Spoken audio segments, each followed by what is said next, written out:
Reading Rocket! Disney's Gummi Bears, A Merry Berry Christmas. Things to do for the holidays. Story by Mary Oliver. It was wintertime. In the kingdom of Dunwin, the snow had been falling for weeks. Deep in the underground tunnels of Gummi Glen, the Gummi Bears were sitting in a circle watching Zummi. He had been looking through the great book of Gummi for 2 days. Every now and then, he would nod and mumble something to himself and put another scrap of paper in his pocket. "Come on, Zummi," said Cubby. "I can't wait one more minute. What does the book say? How did ancient gummies celebrate Christmas?" "What a lot of foolishness," muttered Gruffy. Zummi put up his hand for silence. "It's all here in the book. Now gather around and I'll tell you what to do. We're going to have a good old-fashioned Merry Berry Christmas." The first thing the Gummi Bears decided to do was write letters to Santa. Tummy and Cubby went to the kitchen to write their letters. "What are you going to ask for, Tummy?" Cubby said. "I'm so hungry, I can't think of anything but food," Tummy said. "Maybe I'll have a little peek in the larder." "I want so many things, I don't know what to ask for first," Cubby said. "I'll start with a sword, and a shield, and Just then, Grammy marched into the kitchen. "Now, Tummy, you'd better stop looking for snacks and write your letter, or it will never get done in time." Of course, for an old-fashioned Christmas, there was decorating to do. Sunny spent all morning out in the forest collecting greens. She made a wreath of holly branches and hung it on the heavy wooden door to the main hall. Then she draped a rope of pine boughs all around the room. It went over Zummi's reading stand where he stood writing down spells with his quill pen. It went over Gruffy's wooden stool and the big stone fireplace. Then she hung a branch of mistletoe over the front door. "Doesn't it look pretty, Gruffy?" she said. "We've got more important things to do than hanging the forest up all over our rooms," Gruffy said. "Harumph!" The next day, Cubby and Tummy went off to find a Christmas tree. They met Kavin on the side of the road. "Come help us," said Tummy. "We're going to cut down our first Christmas tree." "Great," said Kavin. "I'll keep an eye out for ogres." They found a tall pine tree, and Cubby started chopping it down with his axe. "I hear something growling," said Kavin. "That's just Tummy's stomach," said Cubby. But he was wrong. Just as the tree fell, an ogre jumped out from behind it. "Run for your lives!" Kavin yelled. He picked up the tree. "This way!" Cubby shouted. "Head for the quick tunnels." "I can't find the secret lever!" shouted Cubby. "That ogre's getting closer," Kavin said. "We've got to do something." Just then, Tummy tripped over a branch and a secret trapdoor flipped open.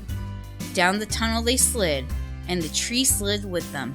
They landed with a bump in the middle of the main hall.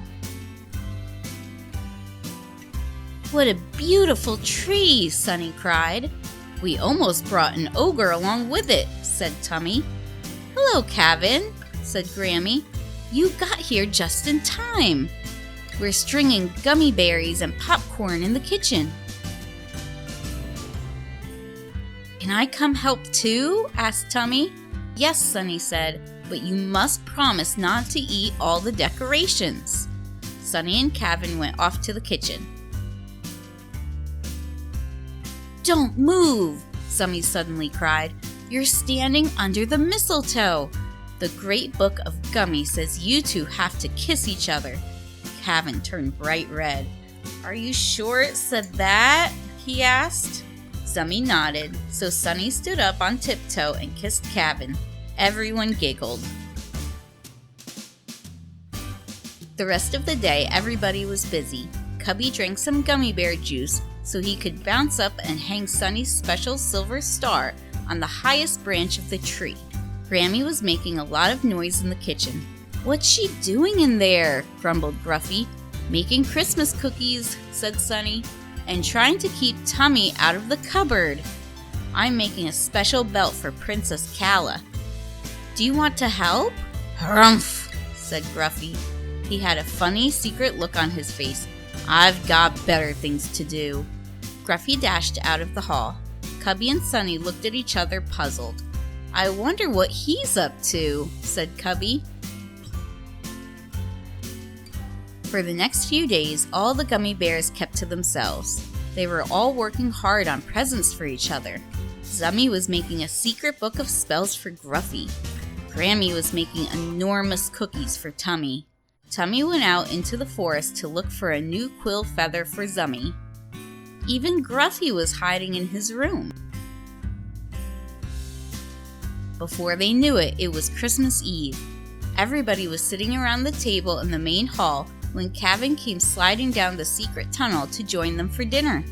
Grammy and Tummy carried in large platters of food and, of course, the special vials of gummy berry juice. Zummy taught them the words to the ancient Gummi's Christmas carols, and they all bounced up and down as Sunny sang them the tunes. After dinner, it was time to hang up the stockings. Everybody gathered around the fireplace. "May I please open one present tonight?" Cubby begged. "Just one." "Well, all right," said Gruffy, to everybody's surprise. "Open this one." He pulled a brightly wrapped package out from under the tree. Inside, Cubby found the wooden sword and shield he had always wanted. "Now I can be just like a knight," he said happily. "Oh, thank you, Gruffy." "It's nothing," said Gruffy, blushing as Cubby jumped up and down with excitement. But soon it was time for bed. "Good night, everybody," Kevin called as he headed home to the castle. "Sleep tight and Merry Christmas." "Merry Christmas," all the Gummi Bears called back. "I'm so excited I'll never be able to get to sleep," Cubby said as the Gummi Bears all settled down into their warm beds. But 2 minutes later, his eyes were closed and he was dreaming of Christmas Day and all the wonderful things it would bring.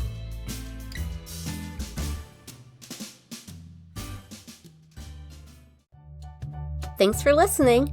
Don't forget to like and subscribe for regular uploads. If you have a favorite book you'd like read, go ahead and leave it in the comments. Until next time, friends!